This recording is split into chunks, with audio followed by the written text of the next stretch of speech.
Carson Hayes had everything a man could want except the sound of his children's laughter. His 12,000-square-foot mansion in Connecticut echoed with silence, the kind that money can't fill and success can't soften. For 3 years, he'd measured his worth in billions, while his 5-year-old twins measured theirs in minutes. Their father actually looked at them. The house staff moved like ghosts, efficient, invisible, exactly as he demanded. Until Keisha Williams walked through his door on a rainy Monday morning, 23 years old, with a smile that didn't know it was supposed to disappear in his presence. He hired her because her references were impeccable and her background check was clean. He didn't hire her to break every rule he'd built around his broken heart. But on that Thursday afternoon when he came home 3 hours early, when he stood frozen in the doorway, watching this young black woman on her hands and knees with his children squealing on her back like she was their whole world, Carson Hayes felt something he thought he'd buried with his wife, the terrifying, beautiful possibility that he could still feel anything at all. The morning Keisha Williams arrived for her interview, Carson barely looked up from his laptop. He was in his study on the 3rd floor, surrounded by monitors displaying stock tickers and quarterly reports, his tie loosened but still perfectly Windsor-knotted, even at 7 in the morning. His assistant had already vetted the candidates. This was merely a formality, a 30-second assessment to confirm she could follow instructions and stay invisible. The door opened and she walked in, navy blue cardigan over a simple white blouse, her hair pulled back in a neat bun. She wasn't what he expected. Most applicants were older, worn down by years of domestic service, eyes that had learned not to see too much. Keisha's eyes were different. They were bright, curious, alive in a way that made Carson uncomfortable because it reminded him of someone he'd lost. "Miss Williams," he said without looking at her, his fingers still typing, "your resume indicates 4 years of childcare experience. My children are 5 years old, twins, Ella and Ethan. They require structure, routine, and minimal emotional engagement. Breakfast at 7, learning activities until noon, quiet time, outdoor exercise, dinner at 6.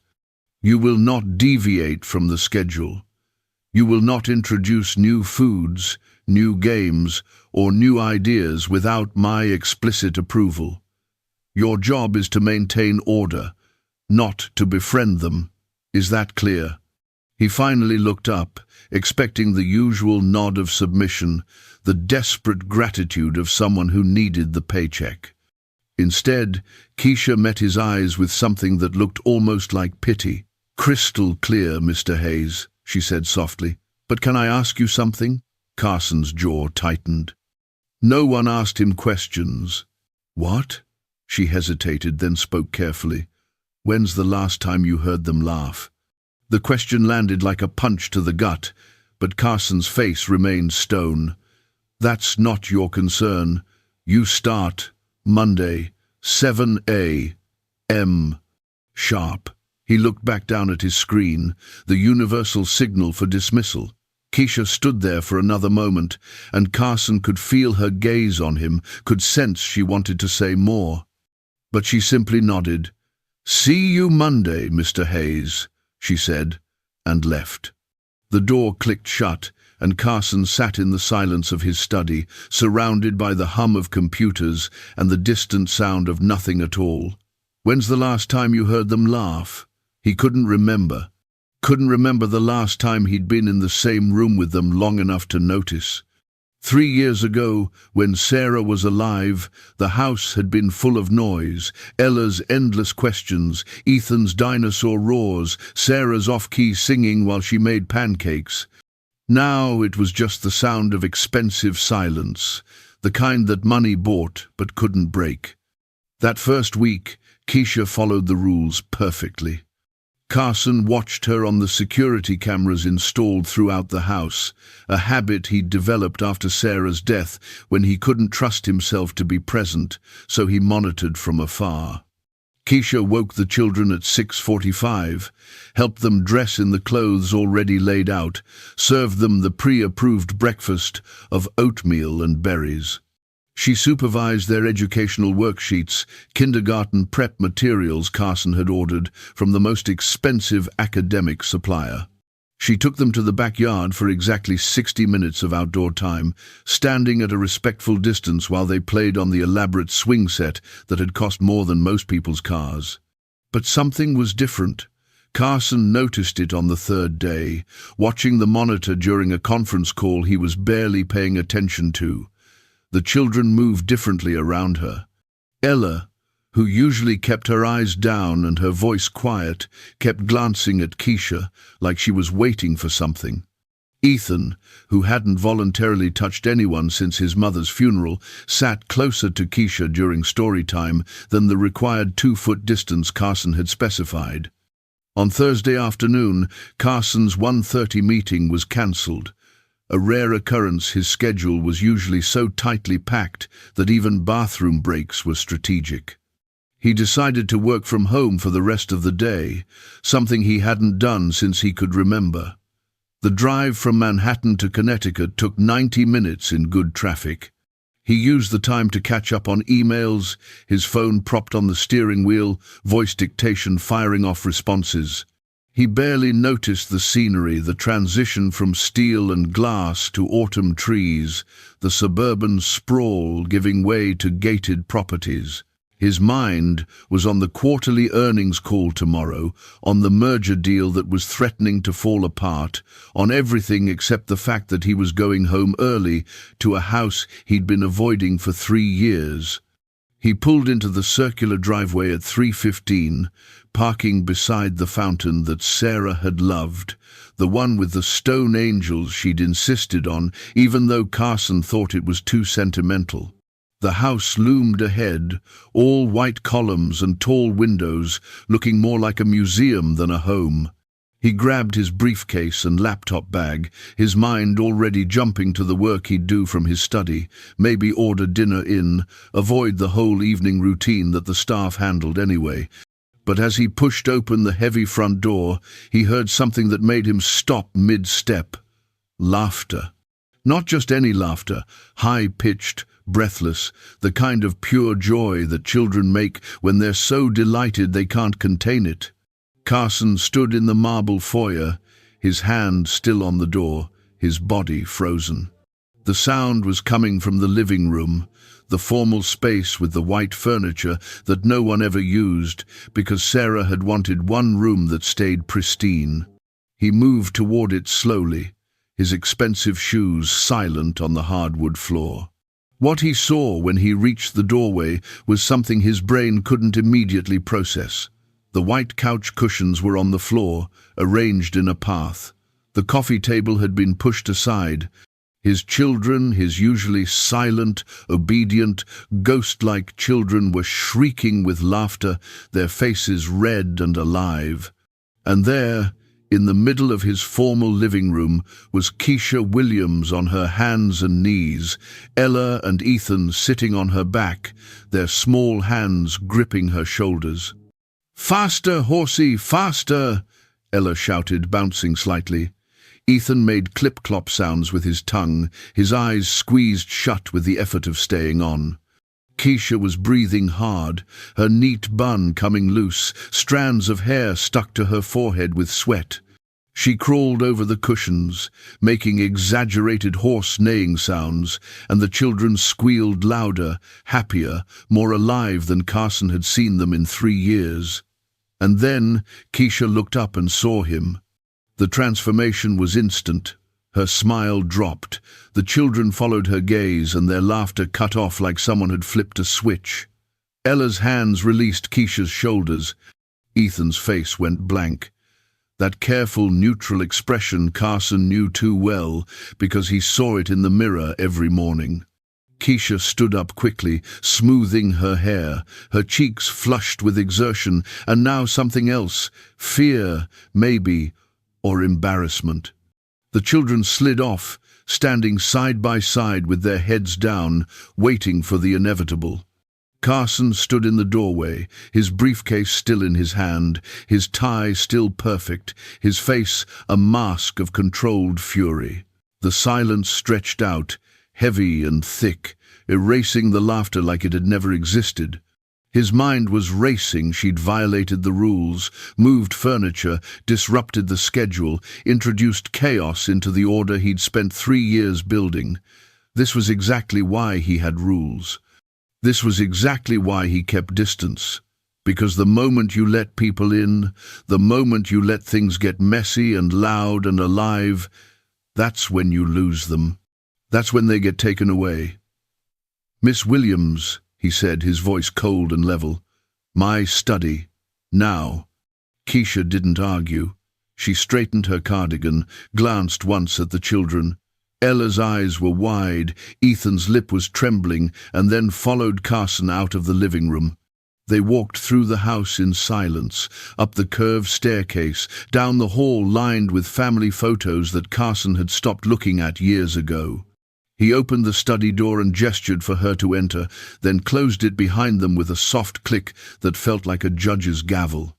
He set his briefcase down carefully, buying himself time to organize his thoughts, to push down the complicated knot of emotions that was threatening to crack through his carefully maintained exterior.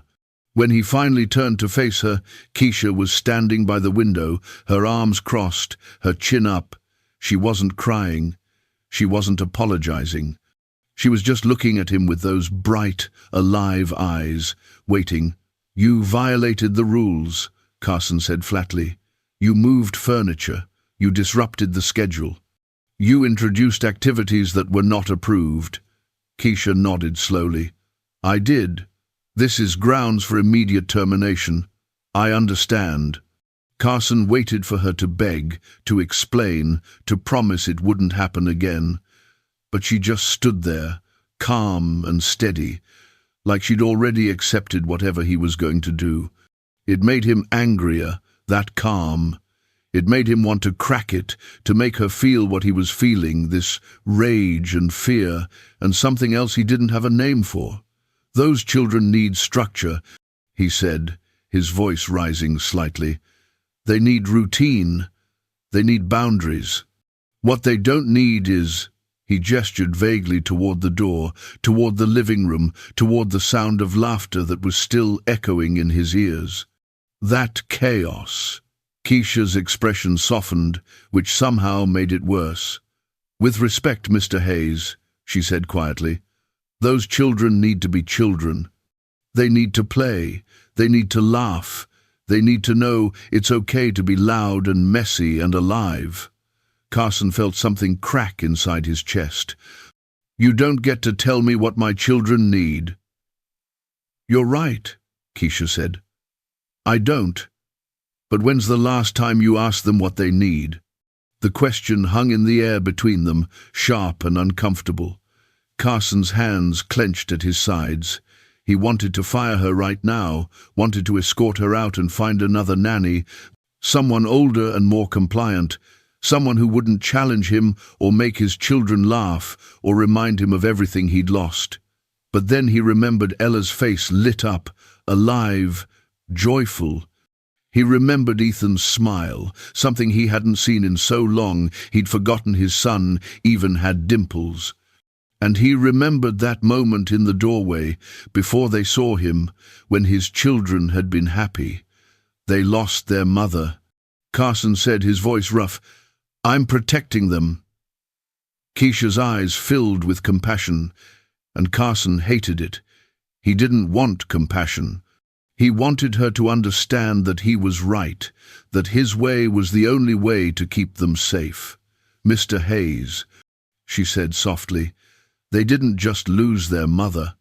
They're losing you too." The words hit him like a physical blow. Carson turned away, facing the window, looking out at the expansive backyard where a swing set sat unused, where a treehouse he'd paid contractors to build stood empty. His reflection in the glass looked back at him, a man in his early 40s who looked 50, lines carved deep around his eyes and mouth, his shoulders tight with tension that never released. Behind him, he could see Keisha's blurred reflection, waiting. "I loved my wife," Carson said, surprising himself with the admission. "I loved her more than I've ever loved anything, and the last words I said to her were angry. We fought that morning, some stupid argument about work, about priorities. She left upset, and 3 hours later, she was gone." His voice cracked slightly on the last word, and he cleared his throat, forcing it back under control. "So yes, Miss Williams, I keep my distance, because getting close means losing, and I can't—" He stopped, unable to finish the sentence. "Can't lose them too. Can't survive that again. Can't open myself up to that kind of pain." Keisha was quiet for a long moment. When she finally spoke, her voice was gentle but firm.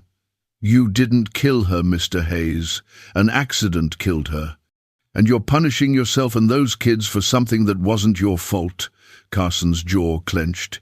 "You don't understand." "You're right, I don't," Keisha said. "I lost my mother when I was 8. Cancer. And I spent years wishing I'd said different things, done different things, been a better daughter. But you know what I learned? She wouldn't want me to stop living. She wouldn't want me to be afraid of loving people just because I might lose them." She moved closer, and Carson could see her reflection more clearly now in the window. "Your kids are 5 years old, Mr. Hayes. They don't need a schedule. They don't need rules. They need you." "Not this," she gestured at his rigid posture, his perfect tie, his controlled expression. "Not this fortress you've built. They need their dad." Carson closed his eyes. What if I don't know how to be that anymore? The vulnerability in his own voice startled him. He'd spent 3 years building walls, maintaining control, keeping everything at arm's length. And here was this 23-year-old woman who'd known him for less than a week, seeing through every defense he'd constructed. Keisha's reflection smiled slightly in the glass. "Then maybe you learn. And maybe you let those kids teach you." She paused. "You can fire me if you want, but before you do, go downstairs, look at that living room. Really look at it, not at the moved furniture or the broken rules. Look at what was happening before you walked in." Carson turned to face her. Her eyes were steady, unafraid. "I saw chaos," he said, but his voice lacked conviction. "You saw life," Keisha corrected gently, "and I think that terrifies you more than anything." She was right. That was the worst part. She was absolutely right. Carson had spent 3 years eliminating anything that felt alive, because alive meant vulnerable, and vulnerable meant pain. He'd turned his home into a mausoleum, and his children into little ghosts, and himself into something hard and cold that couldn't be hurt because it couldn't feel anything at all. "I don't know if I can do this," Carson admitted, the words barely audible. Keisha's expression softened. "You don't have to know. You just have to try." She moved toward the door, then paused with her hand on the handle. "I'll be here tomorrow at 7, Mr. Hayes, unless you tell me not to come." She left before he could respond, the door clicking shut behind her. Carson stood alone in his study, surrounded by the technology and success that had defined him for so long, feeling more lost than he had in 3 years. He sank into his leather chair and dropped his head into his hands. His shoulders shook once, twice, and then the tears came, the first he'd allowed himself since Sarah's funeral. He cried for his wife, for the fight they never got to resolve, for the apology she never got to hear. He cried for his children, for the father they needed and the ghost they got instead. And he cried for himself, for the man he used to be before he learned that love and loss were two sides of the same coin. When the tears finally stopped, Carson sat in the silence of his study, exhausted and hollow. But somewhere beneath the exhaustion there was something else, something small and fragile and terrifying. It felt almost like hope. He pulled out his phone and scrolled through the security camera feeds until he found the living room footage from an hour ago. He rewound it too before he'd arrived, before everything had frozen and gone silent. And then he watched. He watched Keisha get down on her hands and knees, watched Ella's face light up with tentative joy, watched Ethan actually giggle, as they climbed onto her back. Watched them turn into children again, if only for a few minutes. And Carson realized Keisha was right. He hadn't been seeing chaos, he'd been seeing life. And life was exactly what he'd been teaching his children to fear. He played the footage again and again. Each time, he noticed something new, the way Ella threw her head back when she laughed, exactly like Sarah used to. The way Ethan's whole face transformed, losing that careful blankness and becoming open and bright. The way they looked at Keisha with trust, with affection, with the kind of easy attachment Carson had forgotten children were supposed to have. The sun was setting when Carson finally left his study. The house was quiet again, the children in bed, the staff retired to their quarters.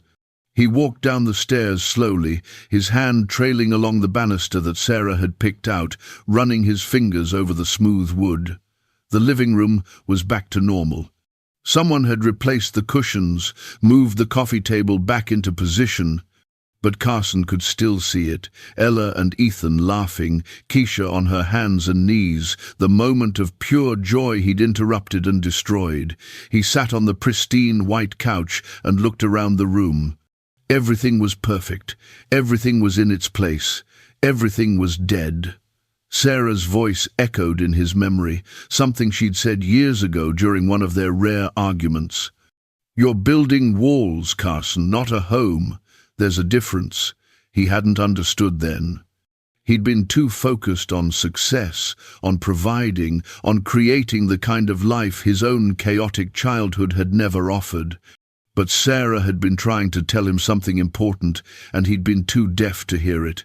You could have all the money in the world and still have nothing that mattered. That night, Carson did something he hadn't done in 3 years. He went to his children's room. The door was cracked open, a nightlight casting soft shadows across 2 small beds. Ella and Ethan were asleep, their faces peaceful in rest. Carson stood in the doorway for a long time, just watching them breathe. How much of their lives had he missed? How many bedtimes had he skipped? How many moments of joy had he traded for conference calls and board meetings? He stepped into the room quietly and sat on the edge of Ella's bed. She stirred slightly, her eyelashes fluttering. Carson reached out carefully and brushed a strand of hair from her forehead, the way Sarah used to. The touch was foreign now, awkward. He'd forgotten how. Ella's eyes opened slowly. For a moment, she looked confused, like she was trying to figure out if she was dreaming. Then she whispered, "Daddy?" Carson's throat tightened. "Hey, sweetheart, I'm sorry I scared you today." Ella sat up slightly, rubbing her eyes.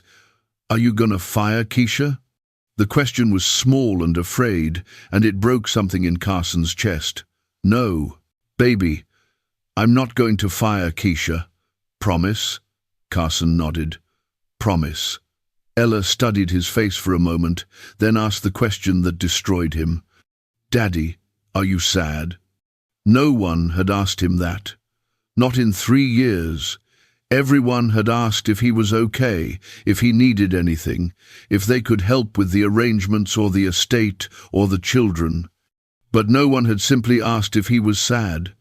Carson felt his eyes burn. "Yes," he whispered, "I'm very sad." Ella reached out and took his hand with her small one. "Me too." "I miss Mummy." "I know you do, sweetheart." Keisha says it's okay to be sad. She says Mummy would want us to be happy, but it's okay to be sad too. Carson looked at his daughter, this wise, brave little girl he barely knew anymore, and felt the walls he'd built start to crumble.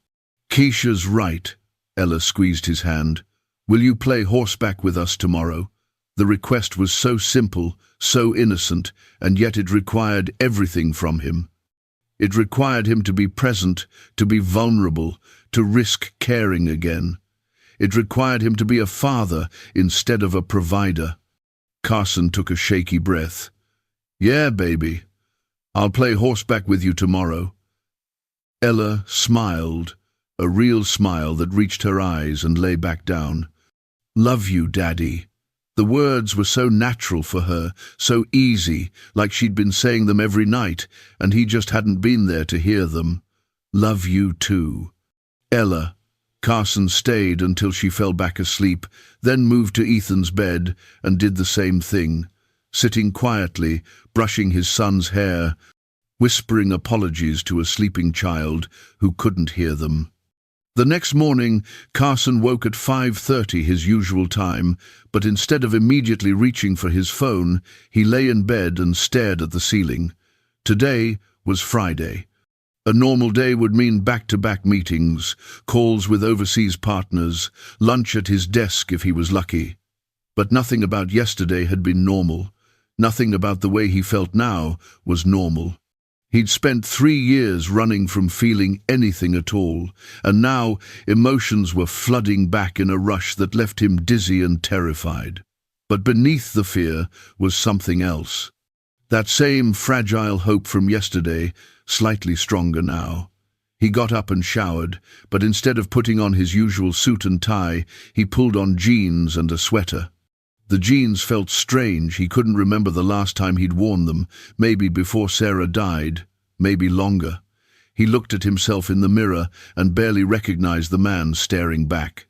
Somewhere along the way, he'd stopped being Carson Hayes and become a perfectly maintained facade of success.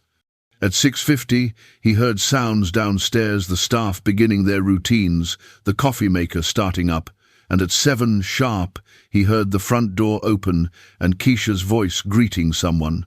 Carson's heart was pounding as he walked down the stairs. What was he supposed to say? How did he even begin? Keisha was in the kitchen, accepting a cup of coffee from the cook, when Carson appeared in the doorway. She looked up, surprise flickering across her face when she saw his casual clothes. "Mr. Hayes, I didn't expect." She stopped, uncertain. Carson cleared his throat. "I thought I'd work from home today." It came out awkward, formal. He tried again. "I thought maybe I could help with the morning routine. If that's okay." Keisha's expression softened. "Of course, Mr. Hayes. The kids are still sleeping. They usually wake up around 7:15. They stood in awkward silence for a moment. Carson poured himself coffee, bought himself time to figure out what to say. Finally, he turned to face her. "I'm sorry about yesterday. How I reacted. You were just—" he struggled to find the words. "You were giving them something they needed. And I couldn't see it." Keisha's eyes filled with understanding. "It's hard," she said quietly, "letting people in. Especially when you've lost someone." Carson nodded, gripping his coffee mug like a lifeline. "I don't know how to do this. Be present. Be—" he gestured helplessly. "Normal." "There's no such thing as normal," Keisha said. "There's just showing up. That's all those kids need. For you to show up." At 7:15, small footsteps sounded on the stairs. Ella appeared first, rubbing her eyes, wearing dinosaur pajamas that were slightly too small. She stopped when she saw Carson in the kitchen, her face going through several expressions: surprise, confusion, hope. "Daddy!" Ethan appeared behind her, peeking around his sister's shoulder. Carson set down his coffee and knelt down to their level. "Morning, guys. I thought I'd have breakfast with you today. Is that okay?" Ella looked at Keisha, as if checking whether this was real or some kind of trick. Keisha smiled and nodded encouragingly. Then Ella looked back at Carson and said carefully, "Okay." It wasn't enthusiasm, it wasn't the immediate acceptance Carson had maybe hoped for, but it was a start. Ethan came forward slowly and climbed onto one of the kitchen chairs. Ella followed, both of them watching Carson with wary eyes. They'd learned not to trust that he'd stay, that he'd be present, and Carson realized he would have to earn back what he'd given away. Trust didn't come back just because he wanted it to. It had to be rebuilt, one moment at a time. Breakfast was awkward at first. Carson didn't know what to talk about with 5-year-olds. He asked about their learning activities yesterday and got one-word answers. He asked if they slept well and got nods. Keisha watched from the counter, sipping her coffee, letting him figure it out. Finally, Ethan said, "Do you know about T-Rex?" Carson blinked. A little bit." "They had really short arms," Ethan said seriously, "but really big teeth. Like this big." He spread his hands apart as far as they would go. "That's pretty big," Carson agreed. "Could they play horseback?" Ethan asked. "With those short arms?" It was such an innocent question, but it hit Carson like a sledgehammer. This was what he'd been missing. These random, beautiful, nonsensical conversations that children have. These moments of seeing how their minds work, what they care about, who they're becoming. "I don't think so," Carson said, his voice slightly rough. "But maybe they could be the horse instead of the rider." Ethan's eyes lit up. "Like Keisha yesterday." Ella kicked him under the table, and Ethan's face fell, realizing he'd mentioned the forbidden topic. Both children went silent, waiting for Carson's reaction. Carson took a breath. This was it, the moment he could stay frozen and distant, or he could try. "About yesterday," he said carefully. Both children tensed. "I was wrong. To get angry. You guys were just having fun." And he looked at Keisha, who gave him an encouraging nod. "And I forgot that it's important for you to have fun, to play, to laugh." Ella's eyes went wide. "You're not mad?" "No, sweetheart, I'm not mad." "And Keisha's not in trouble?" Ethan asked anxiously. "Keisha's not in trouble," Carson confirmed. "Actually, I was hoping."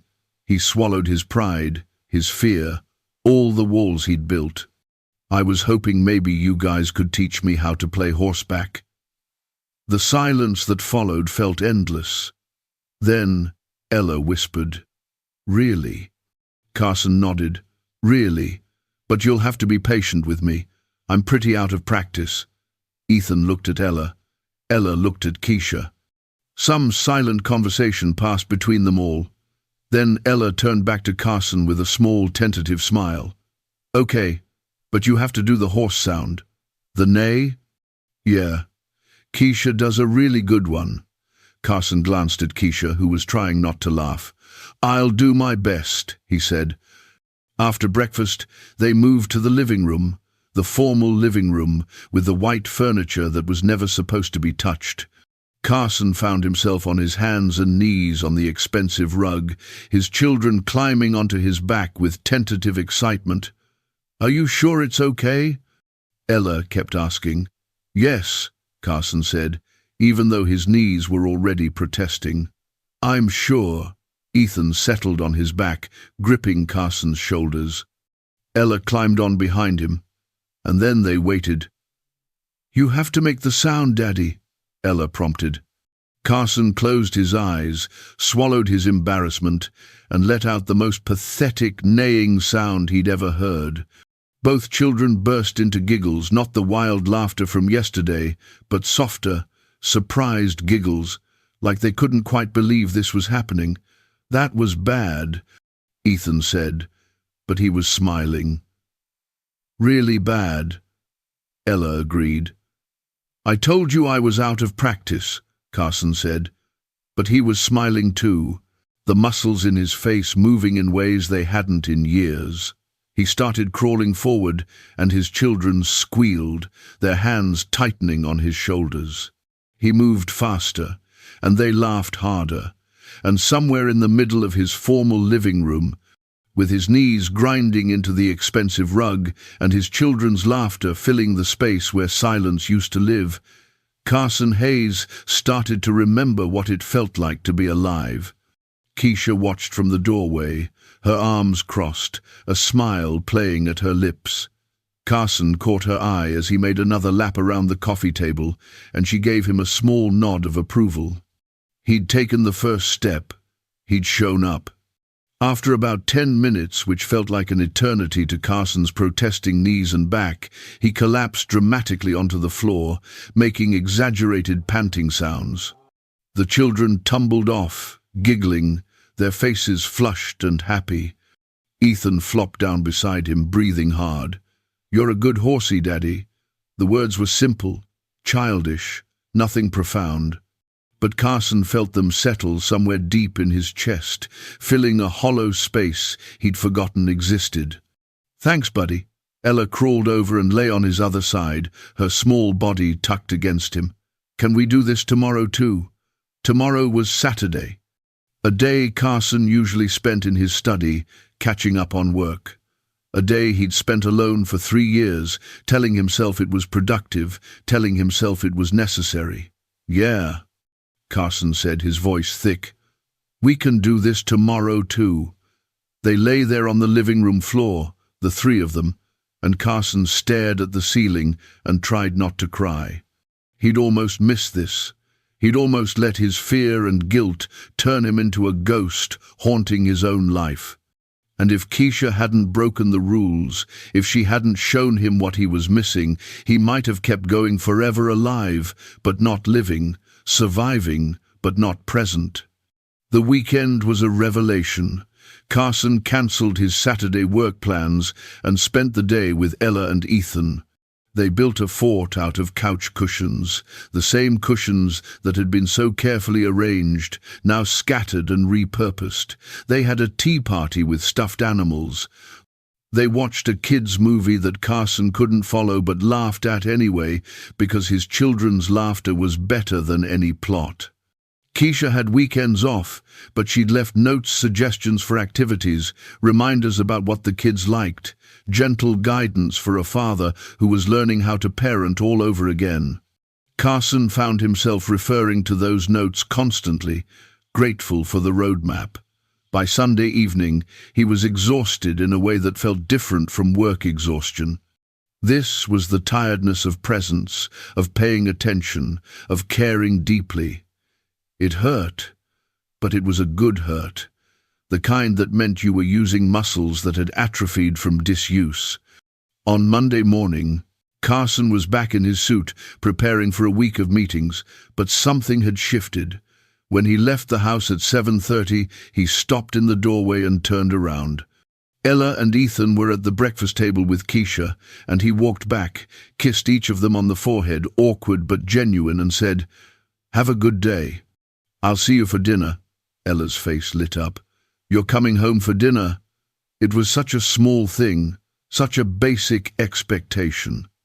And Carson realized he couldn't remember the last time he'd made it home before the kids were asleep. "Yeah, sweetheart. I'll be home by 6. Promise?" Ethan asked. Carson met his son's eyes. "Promise." He drove into Manhattan with his chest tight, knowing he'd just committed to something that would require real change. Leaving work at 5 to make it home by 6 meant cutting meetings short, saying no to drinks with clients, prioritizing differently than he had in years. But when he thought about Ella's face lighting up, about Ethan's tentative hope, he knew he couldn't go back to the way things were. He wouldn't survive it. And more importantly, neither would they. The week was hard. Carson found himself constantly torn between the demands of his business and the promises he'd made to his children. On Tuesday, a crisis emerged. A key partnership was falling apart, threatening millions in revenue. His vice president wanted him in back-to-back meetings until 9 p.m. Carson thought about it for exactly 10 seconds, then said, "Handle it. I have to be home by 6. The VP looked shocked. In 15 years of working together, Carson had never said that. Never prioritized anything over the business. But Carson walked out at 5:15, his phone buzzing with urgent messages, and drove home to have dinner with 2 5-year-olds who told him about their day in scattered, enthusiastic detail that barely made sense but filled him with more satisfaction than any business deal ever had. On Thursday, he was invited to an exclusive networking dinner, the kind of event he would have killed to attend a month ago. He declined. His assistant actually called him back to confirm she'd heard right. "You're turning down the governor's dinner?" "I have plans," Carson said. His plans were playing dinosaurs on the living room floor, but she didn't need to know that. By Friday, Carson noticed something at work. His team was watching him differently. Some seemed confused by his new boundaries. Others seemed almost hopeful, like he'd given them permission to have lives outside the office. His CFO pulled him aside. "You seem different." "Good different." Carson didn't know how to explain it, so he just said, "I'm working on some things." But internally, he was marveling at how much had changed in just 2 weeks. He was still successful. The company was still thriving. But now he had something else too, a reason to leave at the end of the day, a reason to close his laptop and be present. He had his children back, or maybe they'd never left. Maybe he was finally finding his way back to them. That evening, he came home to find Keisha helping the twins with an art project at the kitchen table. They were covered in paint, the table was a disaster, and they were absolutely glowing with concentration and joy.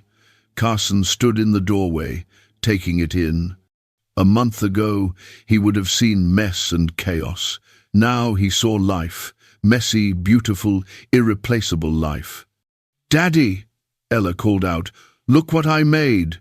She held up a painting that was mostly purple and blue swirls with some yellow dots. "It's the galaxy." Carson sat down beside her, loosening his tie.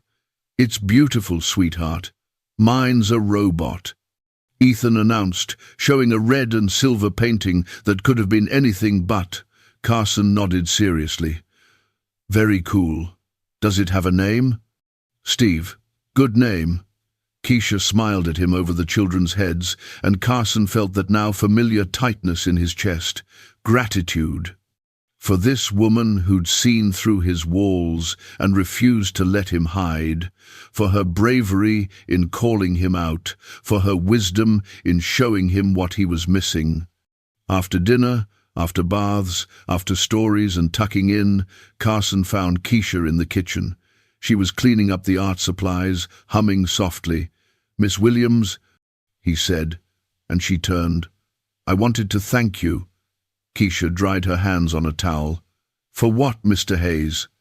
"For not quitting, for challenging me, for," he struggled to find words big enough, "for giving me my life back."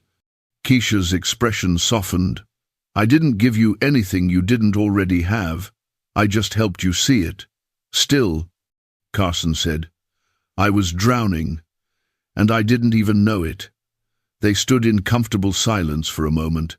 Then Carson asked, "That first day, when you asked me when I'd last heard them laugh, did you know what I was doing to them?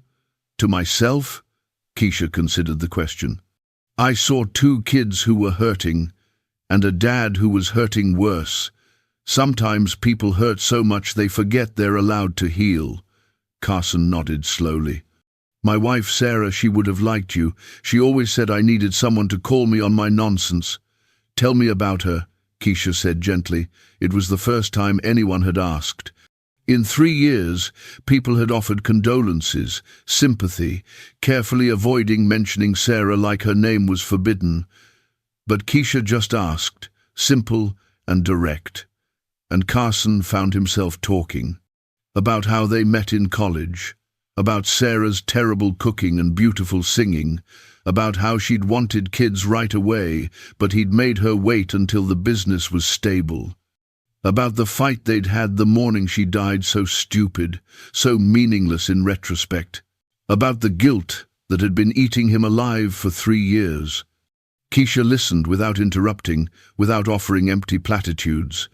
When he finished, she said quietly, "She sounds like she loved you very much." "She did," Carson said. "Even when I didn't deserve it."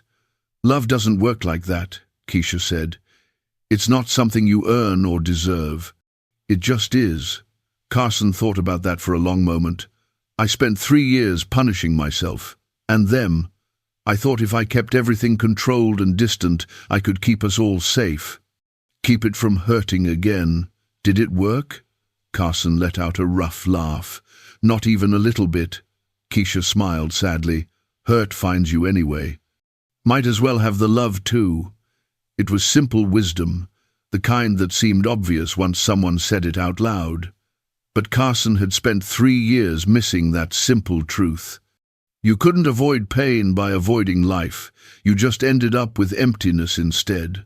"Thank you," he said again. "For everything." Keisha nodded.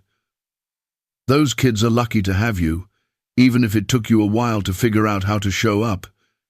She left him in the kitchen, and Carson stood there, surrounded by the evidence of a lived-in home, dishes in the sink, children's artwork on the fridge, a life that was messy and imperfect, and finally real. 3 months later, Carson Hayes stood in his living room, the formal living room that wasn't formal anymore. The white furniture had acquired mysterious stains and crayon marks. The coffee table was perpetually covered in art projects and building blocks. The pristine space had become the heart of the house, filled with the beautiful chaos of childhood. It was the twins' 6th birthday. Not the sterile, catered event Carson had initially planned, but a real party with friends from school, balloons, a homemade cake that was slightly lopsided but made with love.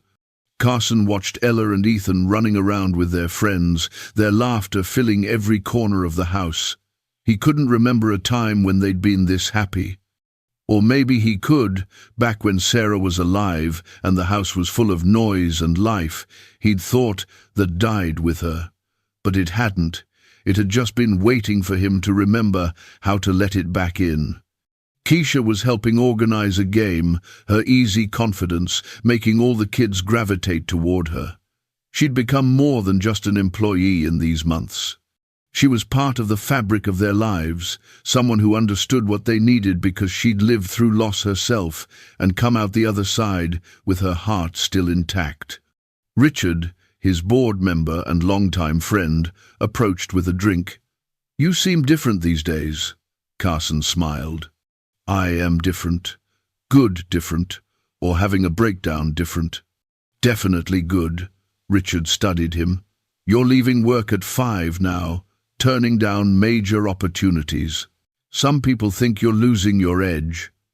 Carson looked at his children, at Ethan carefully sharing his toys with a friend, at Ella organizing an elaborate game of make-believe. "Maybe I am," he said. "But I'm gaining something more important." Richard followed his gaze. "Your kids look happy." "Yeah, they do." Richard was quiet for a moment, then said softly, "Sarah would be proud of you." The words hit Carson unexpectedly hard. He'd spent 3 years convinced Sarah would be disappointed in him for the fight, for shutting down, for becoming a ghost. But maybe Richard was right. Maybe she'd be proud that he finally found his way back. "I hope so," Carson said. Later, after the party, after the cleanup, after the kids were asleep in their beds surrounded by new toys, Carson found himself in Sarah's old closet. He'd avoided this space for 3 years, couldn't bear to see her clothes still hanging there, her shoes still lined up. But tonight, he opened the door. Her presence was still there in the organized chaos. She'd loved scarves draped over hangers, jewelry in tangled piles, the faint scent of her perfume. Carson pulled out the box he'd been looking for Sarah's journals. She'd kept them for years, writing down random thoughts and observations. He'd never read them. It felt like an invasion of privacy, even though she was gone. But tonight he opened the most recent one to the last entry, dated the morning of the day she died. The handwriting was rushed, probably written while drinking her morning coffee. Fought with Carson again. Same old argument, work versus family, success versus presence. I know he thinks he's providing for us, but the kids need him here, not just his paycheck. I need him here. Going to talk to a lawyer today about some estate stuff. Maybe that'll scare him into realizing life is short. We need to figure this out, because I love him, and I know he loves us. He just forgot how to show it. Note to self: pick up Ella's birthday present. Make Carson's favorite dinner. Tell him I love him even when I want to strangle him, because that's what marriage is. Carson's hands were shaking as he read it. The lawyer appointment, that's why she'd been driving that day. Estate planning, thinking about their future, trying to take care of them. And she'd been planning to make his favorite dinner, to tell him she loved him despite the fight. She'd been coming back to fix things, and she'd never made it home. The guilt that Carson had been carrying for 3 years felt different now.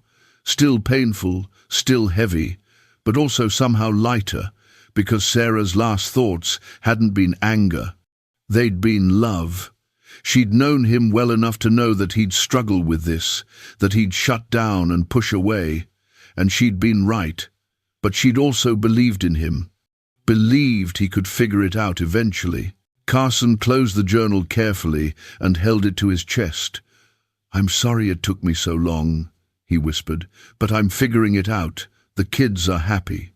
I'm learning how to be present, how to show up. You'd like Keisha, she's got your fire, your refusal to let me hide. I think you'd approve." He sat there in Sarah's closet for a long time, surrounded by her things, and felt her presence not as loss, but as love. She'd loved him, and she'd want him to keep living, keep loving, keep showing up for their children. The next morning was Saturday. Carson woke early but didn't reach for his laptop. Instead, he went downstairs and made pancakes terribly, mixing up the sugar and salt at first, but eventually producing something edible. When Ella and Ethan came downstairs, their faces showed complete shock. "You made breakfast?" Ella asked suspiciously. "I tried to make breakfast," Carson corrected. "The jury's still out on whether it's edible." Ethan climbed onto a chair and took a bite. He chewed thoughtfully. "It's okay." High praise from a 6-year-old. Keisha appeared in the doorway, surprised to find them all already up and eating. "Morning, everyone." "Daddy made pancakes," Ella announced. "They're weird, but we like them." Carson laughed, a real, full laugh that felt good all the way down to his bones. "Thanks, sweetheart." I think. They ate breakfast together, the 4 of them, and Carson thought about how simple this was, how ordinary, how absolutely perfect. After breakfast, Ethan asked, "Can we go to the park?" A month ago, Carson would have said he had work, would have handed them off to Keisha and disappeared into his study. But today he said, "Yeah, buddy, let's go." The park was crowded with families, kids on swings, parents pushing strollers, the sound of laughter and shouting filling the autumn air. Carson helped Ella onto the monkey bars, spotted Ethan on the climbing structure. He got bark dust on his expensive shoes and didn't care. At one point, another dad struck up a conversation. "How old are yours?" "Just turned 6, Carson said. "Twins." "Ah, double trouble. Mine are 8 and 10. Gets easier and harder at the same time." They talked about schools and sports and the challenges of parenting. Normal dad conversation. And Carson realized this was the first time in years he'd had this kind of interaction, not networking, not business, just two fathers commiserating and connecting. When they left the park, Ella took his hand, just reached up and grabbed it like it was the most natural thing in the world. Carson's throat tightened. 6 months ago, his daughter wouldn't have reached for him. She'd learned he wasn't there to reach for. Now she was trying again, giving him another chance. He squeezed her hand gently. "Love you, Ella. Love you too, Daddy." That evening, after the kids were in bed, Carson found Keisha in the kitchen. She was finishing up some prep for the next week, her movements efficient and practiced. "Keisha," he said, and she turned. "I've been thinking." She waited, eyebrows raised slightly. "You've been here 6 months now, and you've done more for this family than I can ever repay. The kids adore you." He paused, struggling with how to say this. "I was wondering if you'd be interested in a different arrangement." Keisha's expression grew cautious. "What kind of arrangement?" "Not just a nanny," Carson said. "A family manager, maybe. Someone who helps me figure out this whole parenting thing on a more permanent basis.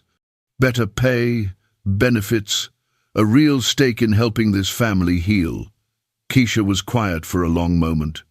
Then she smiled, that same bright, unafraid smile from her first day. "Mr. Hayes, are you asking me to stay? I'm asking you to be part of this family, in whatever way feels right. Because I think we all need you. And I hope you need us too." Keisha's eyes filled with tears. "I do. Need you guys, I mean. These past 6 months, you've given me a family too." They stood in the kitchen, in the heart of a home that had been dead and was now slowly coming back to life, and Carson felt something settle in his chest. Not happiness exactly, not yet, but something close to peace. The road ahead wouldn't be easy. He'd still struggle with work-life balance. He'd still have moments where the grief ambushed him. He'd still mess up, still have to learn how to be the father his children needed. But he wasn't alone anymore. He had Keisha's wisdom and support. He had his children's forgiveness and love. He had the memory of Sarah, not as a weight of guilt, but as a reminder of what mattered. And most importantly, he had the courage now to show up, to be present, to risk loving fully, even though loss was always possible, because Keisha had been right that very first day. What kind of life was it, measuring worth in dollars instead of laughter? What kind of existence was it, so afraid of pain that you cut out all the joy? Carson had spent 3 years learning the answer to those questions. And now he was spending every day unlearning those lessons, rebuilding himself into someone who could be both successful and present, both protective and open, both grieving and alive. 2 years later, Carson stood in that same living room, even more lived in now, the white furniture finally replaced with something more practical. Ella and Ethan were 8 years old, confident and happy, arguing about whose turn it was to pick the movie.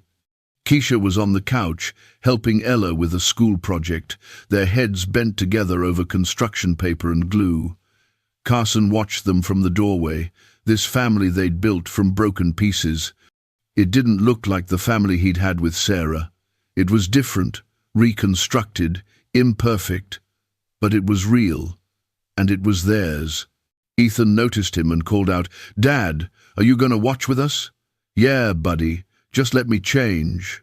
Carson headed upstairs, passing the family photos lining the wall.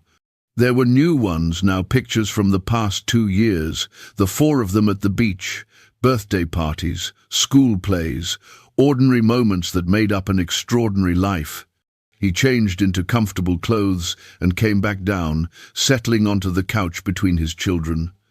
Ella automatically curled into his side. Ethan threw his legs over Carson's lap. Casual affection that they'd rebuilt brick by brick, day by day. As the movie started, some animated thing about talking animals, Carson thought about that Thursday afternoon 2 years ago. The moment he'd come home early and seen Keisha playing horseback with his children, the moment everything changed. He'd been so angry that day, so terrified of what that laughter meant, what that joy required from him. But Keisha hadn't backed down. She'd seen through his walls and refused to let him hide. She'd challenged him to be better, to show up, to remember that he was a father before he was a CEO. And slowly, painfully, beautifully, he'd learned how. During a commercial break, Ella looked up at him. It was such a simple question, the kind only children asked, direct and unfiltered. Carson thought about it seriously. Was he happy? He still missed Sarah. That would never fully go away. He still struggled sometimes with balancing work and family. He still had moments of guilt and grief. But he was also here, present, alive in a way he hadn't been in years. He looked at his children, at Keisha, who'd become family, at this imperfect, beautiful life they'd built together. "Yeah," he said, his voice thick. "I'm happy." Ella smiled and snuggled closer. "Good. Me too." As the movie continued, Carson felt something in his chest, that same feeling from 2 years ago, but stronger now. Not just hope, not just possibility, but certainty. He'd spent 3 years drowning in grief and guilt, convinced that was all he deserved. But his children deserved a father who was present. Keisha had shown him that. And now, every day, he chose to show up. To play horseback on the living room floor, to make terrible pancakes, to leave work at 5 because dinner with his kids mattered more than any deal. To be imperfect and present and fully alive. Outside, the Connecticut evening was growing dark. Inside, the living room was full of warmth and light, and the sound of his children laughing at something on screen. Carson closed his eyes and sent a silent thank you to Sarah, wherever she was. "Thank you for loving me enough to want me to live again. Thank you for giving me these amazing kids. Thank you for the years we had. And I'm sorry it took me so long to find my way back. But I'm here now. Finally, completely here." When he opened his eyes, Keisha was watching him with that knowing smile. She nodded slightly, a gesture of approval and understanding. "You did it," that nod said. "You figured it out." And Carson nodded back, a gesture of gratitude. "Thank you for not giving up on me, for seeing what I couldn't see, for teaching me that walls keep out pain, but they also keep out love. And love is always worth the risk." The movie ended with a happy resolution that made the kids cheer. Ethan wanted to watch it again immediately. Ella vetoed in favor of a different movie. They argued with the casual ease of siblings who knew they were safe to disagree, who knew their dad would mediate fairly, who knew they were loved unconditionally. As Carson listened to them debate, he thought about that question Keisha had asked him 2 years ago, the one that had pierced through all his defenses. "When's the last time you heard them laugh?" He heard them laugh every day now, every single day, and it was the best sound in the world. Better than applause at a board meeting, better than the closing bell on a profitable day, better than any success he'd ever achieved in his business life. Because this was the success that mattered, not the money in his accounts, or the size of his house, or the power of his position, but the sound of his children laughing, the feeling of their small bodies curled against him, the knowledge that when he said he'd be home for dinner, they believed him. The certainty that he was building memories instead of monuments, relationships instead of empires. Years from now, his children wouldn't remember his net worth or his business deals. They'd remember the dad who played horseback on the living room floor, who made terrible pancakes but kept trying, who showed up day after day, imperfect and present and fully alive. They'd remember that he loved them enough to change. enough to tear down the walls he'd built and risk feeling everything again, the pain and the joy, the grief and the love, all of it tangled together in the messy, beautiful experience of being human. And maybe, if he was lucky, they'd remember Keisha too, the young woman who'd walked into their lives when they all needed her most, who'd seen a broken family and refused to let them stay broken, who'd taught a billionaire that the most valuable thing he owned was the time he spent with his children. As the next movie started, Carson pulled both kids closer, pressed a kiss to the top of each head, and let himself feel everything. The warmth of their bodies, the sound of their breathing, the absolute privilege of being their father. He'd spent 3 years trying not to feel anything at all. Now he felt everything, and it was terrifying and beautiful and absolutely worth it. Because this, right here, right now, in this lived-in living room with his imperfect family, this was what it meant to be alive. Not successful, not powerful, not in control, just present, just loving, just here. And finally, after 3 years of existing in the shadows, Carson Hayes was fully, completely, gratefully here.